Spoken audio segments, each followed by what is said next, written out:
Hola, muy buenos días, chicas. Bueno, el día de hoy vamos con el último tema de la unidad, para cerrar esta unidad e iniciar la número 3. En la clase pasada que se realizó el día de ayer, chicas, pues les pedí una actividad muy sencilla para cerrar nuestro ciclo de literatura, que era leer lo de Miguel de Cervantes Saavedra y lo del ingenioso hidalgo Don Quijote de la Mancha. De eso debían tomar apuntes y enviarme un video. Estoy al tanto de que me los envíen, por favor, porque esta nota es bien importante. ¿Listo? Le voy a enviar comentarios y demás. Entonces, por favor, pues, enviarlos todos. Ya con ese tema de ayer cerramos la literatura del Renacimiento en España y demás. ¿Sí? Cerramos ese ciclo.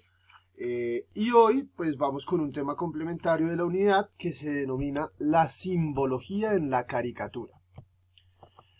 Vamos a ver este temita, es corto, vamos a tomar apuntes y les cuento cuál es el taller de evidencia que vamos a hacer el día de hoy, que vale como un quiz. ¿Listo? Bueno, entonces, la simbología en la caricatura. ¿Qué es la caricatura, muchachos? Bueno, la caricatura son una serie de dibujos que hace un caricaturista, ¿cierto? Que buscan expresar, ¿cierto? Diferentes situaciones, sean reales o irreales, ¿cierto? Para que el lector reflexione sobre algún tema específico, ¿cierto? Eh, es decir, estas caricaturas son una expresión artística, ¿cierto? Es una caricatura de Trump. Entonces, como les decía, miren, la caricatura es una expresión artística, ¿cierto? Que relata a una o varias personas, ya sea para exagerar rasgos físicos, ¿cierto? La forma que como se ven o actúan o hacer reír. Entonces, la caricatura puede ser, ¿cierto? Para, por ejemplo, aquí en esta imagen de Trump que vimos, exagerar sus rasgos, ¿cierto? Ser un poquito exagerados. También, digamos, burlarse un poco de la forma de cómo se ven o cómo actúan. Bueno, la caricatura tiene diferentes objetivos. Básicamente busca plantear una sátira o criticar una persona o una situación para que el lector reflexione. ¿Cierto? La caricatura normalmente trae una crítica de fondo, ¿cierto? No sé, hacer una crítica a los corruptos, hacer una crítica al sistema mediocre de salud, hacer una crítica, no sé, a la globalización, al capitalismo. Bueno, eso hay demasiados, ¿listo? Entonces, básicamente busca plantear una sátira, es decir, una burla, ¿cierto? O criticar, ¿cierto? Es decir, generar un debate sobre una persona o una situación, ¿cierto? Algún momento que estés pasando. ¿Para qué? Pues para que los lectores lo reflexionen. Las caricaturas, chicas, tienen tres partes. Poseen tres tipos de lenguaje. Un lenguaje que se llama lenguaje icónico, otro lenguaje que se llama el lenguaje cinético y por último el lenguaje verbal. Vamos a ver cada uno de ellos y sus características. ¿Listo, chicas? Entonces vamos con el lenguaje icónico. ¿Listo? El lenguaje icónico, bueno, entonces, el lenguaje icónico se centra en el significado de los símbolos, ¿sí? Y de las imágenes. El lenguaje icónico está conformado, bueno, tiene en total 7 elementos que vamos a ver. Pero bueno, es muy importante que tengan en claro esto. Se centra en los símbolos, en las imágenes. Es decir, que el lenguaje icónico se basa en esto, en imagen, ¿listo? Vamos a empezar a ver cuáles son cada uno de esos elementos, ¿listo? El primer elemento del lenguaje icónico son los personajes, que pueden ser los protagonistas, personajes principales, o pueden ser secundarios. Otra parte importante del lenguaje icónico es el rostro. ¿Por qué? Porque es que el rostro que le da el caricaturista al personaje depende, porque como no es una historieta, ¿cierto? No es un texto largo, sino es una caricatura, es una sola viñeta que tiene que expresar la crítica, pues entonces el rostro es muy importante, porque si está haciendo mala cara, pues significa una cosa, si está sonriendo es otra. Bueno, hay diferentes razones, entonces. Rostro. Con la expresión del personaje se comunica su carácter, sentimiento o estado de ánimo. ¿Listo? Esa es la función de ahí. El cuerpo. Es que recuerden que en la caricatura, ¿cierto? Es muy importante la exageración de los rasgos físicos o la exageración de cómo se ven físicamente o cómo actúan. Es muy importante porque a través de eso es que se llega a lograr la risa y el chiste, por decirlo así, ¿listo? El cuerpo, bueno, la posición del cuerpo o su expresión refuerzan el mensaje que se quiere transmitir. ¿Listo? Otro elemento del lenguaje icónico es la forma de pensar. El carácter del personaje debe corresponder a la situación, ¿cierto? Así, si se trata de una sátira de una persona pública, la caricatura debe reproducir la personalidad de dicho personaje. Es decir, si estamos haciendo una caricatura sobre Trump, no vamos a ponerlo como una santa paloma y un osito de felpa, porque él no es así, ¿cierto? Él es un tipo que se altera y se grita y su cabello brinca, ¿cierto? El peluquín le hace hacia arriba y hacia abajo. Entonces, eso hace parte de rostro, cuerpo y forma de pensar. Eso hay que no eliminárselo al personaje, sino inclusive hay que exagerárselo, ya que es su carácter, ¿cierto? Otro elemento del lenguaje icónico son los planos, ¿listo? Bueno, los planos, aunque no son tan usados en la caricatura, pues sí los mencionamos, porque los planos se utilizan en las historietas. Como ustedes saben, una caricatura tiene una sola viñeta, es decir, un solo cuadrito. Las historietas tienen varios cuadritos. En cada uno de esos cuadritos, pues tú puedes dar un plano, es decir, ¿cómo les explico esto? En términos de fotografía, el plano es la parte que uno quiere que se vea de una imagen. Si nosotros hablamos del primer plano, es un cuadro donde solo se va a ver mi cabeza hasta la altura de mi pecho. Un segundo plano es uno donde se va a ver desde mi cabeza hasta, no sé, mis rodillas, un poco más arriba. Y el plano completo o tercer plano es donde me veo completo yo y se ve el paisaje que está de fondo detrás mío. Esos son los planos, ¿listo? Y eso hace parte del lenguaje icónico. Digamos que la caricatura mueve un solo plano, dependiendo pues de lo que se quiera transmitir. Pero en una caricatura, en una historieta, sí puedes poner diferentes tipos de planos. Muy bien, seguimos. Luego está el ambiente, otro elemento del lenguaje icónico. Entonces, obviamente, pues el ambiente es como, ¿cómo decir? El lugar y el tiempo donde se está realizando esa caricatura, ¿cierto? Es decir, la caricatura dentro de su dibujo debe tener un tiempo y un espacio determinado. Por ejemplo, si yo me estoy burlando de Trump sobre que dijo que tomar cloro cura el COVID, pues yo lo voy a dibujar en una conferencia en Estados Unidos, ¿cierto? Y el tiempo pues será este tiempo, en el año 2020, porque es época de pandemia, ¿cierto? Esto se llamaría ambiente, ¿listo? Y por último, del lenguaje icónico, pues están los otros aspectos, como lo que es la iluminación, darle el color, viñetas en el caso, o recuadros en el caso de que hayan más, pero pues como les digo, en la caricatura normalmente se trabaja con una viñeta y demás, ¿listo? La iluminación y el color son muy importantes dentro de las caricaturas, pues le dan vida al dibujo, ¿listo? Hacen que el dibujo no se vea ahí como tan plano y tan estático. Luego del lenguaje icónico entra el segundo tipo de lenguaje, el lenguaje cinético. Este lenguaje cinético, estaba buscando de qué color lo había marcado para dejárselos igual. Listo. El lenguaje cinético son todos los sentidos, todos los aspectos, perdón, que comunican movimiento. Estos generan que una caricatura relacione, en una caricatura relaciones de sentido y significado.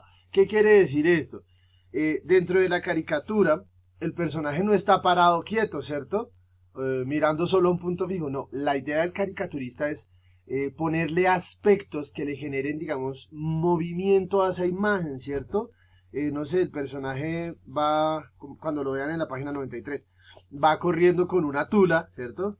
Llena de dinero, que es el mundo. Entonces ahí ustedes lo ven y está el movimiento de que él está corriendo. Entonces cuando tú lo ves como lector, ya sabes que eso que está queriendo mostrar ahí es eso, como ese movimiento, ese correr y demás. Bueno, no sé. Hay diferentes elementos dentro de lo que es el lenguaje cinético. La idea son como lo que usa el escritor, tanto las onomatopeyas como el uso de elementos como flechitas y nubes y demás para darle movimiento a la caricatura. Y por último se encuentra el lenguaje verbal, ¿sí? Dentro de las caricaturas, que bueno, son los textos escritos que acompañan a la caricatura y proveen un mensaje, un diálogo o una reflexión. Pues es la parte de diálogo, por decirlo así. El texto, las palabras que aparecen dentro de una caricatura se les denomina lenguaje verbal. ¿Listo? Vamos a ver aquí un ejemplo, mírenlo más clarito. Acá, este era el ejemplo que les decía. Entonces miren, esta es una caricatura que habla acerca de, por ejemplo, de la corrupción, ¿cierto? Se está burlando de los políticos corruptos y cómo juegan con los recursos del mundo. Si vemos, esto es un saco que a lo mejor debe estar lleno de dinero, ¿sí? Pero es el mundo, ¿cierto? Miren que acá juegan aspectos como la iluminación. Mire, esto es iluminación, iluminación, iluminación. Esto es iluminación, esto es luz. Color. ¿Sí ven que le da como vida al dibujo? Y luego lo que hablábamos del lenguaje cinético es esto, por ejemplo, miren. El man está moviéndose y ahí se nota que él está corriendo, ¿cierto? Él no está estático, entonces eso es un elemento cinético. Otro elemento cinético, por ejemplo, son el fondo o los objetos vinculados a la acción. El talego, ¿cierto? ¿Qué nos quiere decir el lenguaje cinético? Que él se está robando algo, que probablemente se está robando los recursos del mundo, ¿cierto? Bueno, eso sería, entonces, vea, ahí vemos, lenguaje icónico, vea, el estado de ánimo del personaje es claro, la posición del cuerpo contribuye a entender el mensaje. Los planos y el ambiente definen el lugar donde ocurre la situación. Las acciones del personaje forman parte del carácter del mismo. Luego en el lenguaje cinético, el personaje se mueve de un lugar a otro, se establecen claramente el fondo, el panorama o los objetos vinculados a la acción. Y en el lenguaje verbal hay un texto breve que ayuda a entender el mensaje, la satura del carácter. ¿Sí? Nadie se dará cuenta. Entonces, es una burla a los políticos corruptos, chicas. ¿Listo? Esto era por todo por la parte de la simbología de la caricatura. Vamos a tomar apuntes. Esto va a ser muy sencillo. El título va a ser la simbología de la caricatura. Van a copiar esto que está aquí en moradito, que les dejé. Esto lo encuentran en la página 92 de su libro. ¿Listo, chicos? Entonces van a copiar esto después del título, luego subtítulo del lenguaje icónico, por favor, listo. Y en el lenguaje icónico pues copian los subtítulos de personaje, rostro, cuerpo, forma de pensar, planos, ambientes y otros aspectos. Si quieren resumirlo lo pueden hacer. Luego en el lenguaje cinético pues sí van a copiar todo el parrafito, acá son 3 renglones, eso en su cuaderno es un rengloncito, eso es súper sencillo. Y lo mismo con el lenguaje verbal, copiar el lenguaje verbal y copiamos la información que nos dice ahí. ¿Listo? Eso es lo que vamos a hacer por la parte de la simbología en la caricatura. Con este tema ya daríamos por terminado como tal nuestra unidad número 2, ¿cierto? Con lo cual pues hay que evaluar esta unidad, ¿cierto? Hay que ponerle sentido a esta vaina y tenemos que evaluar este conocimiento que vimos durante estas semanitas. Pero ya llevamos como 4 semanas con esta unidad. Entonces, chicas, vamos a solucionar de forma individual, ¿cierto? Me va a enviar cada uno su trabajo, sea en el cuaderno, sea en el libro, al Classroom, del taller Ponte a Prueba de la página 98 y 99. Repito, lo de la simbología de la caricatura lo encontraban en la 92, ¿listo? Este taller que es taller, pero se va a evaluar como evaluación, ¿cierto? Porque ve todos los temas que vimos durante la unidad, ¿cierto? Lo van a solucionar. Página 98 y 99. Este taller tiene 14 puntos, pero ustedes solo van a solucionar. Obviamente, pues vamos a leer este primer texto, que es un fragmento de Julio Cortázar, se llama Tema para un tapiz. Lo leemos, por favor. Vamos a solucionar entonces. Punto 1, punto 2 y punto 3. ¿Listo? Esos los solucionamos. El punto 4, 5 y 6 no se solucionan. Entonces, vamos para solucionar punto 1, punto 2, punto 3. Vamos a solucionar punto 7. ¿Listo?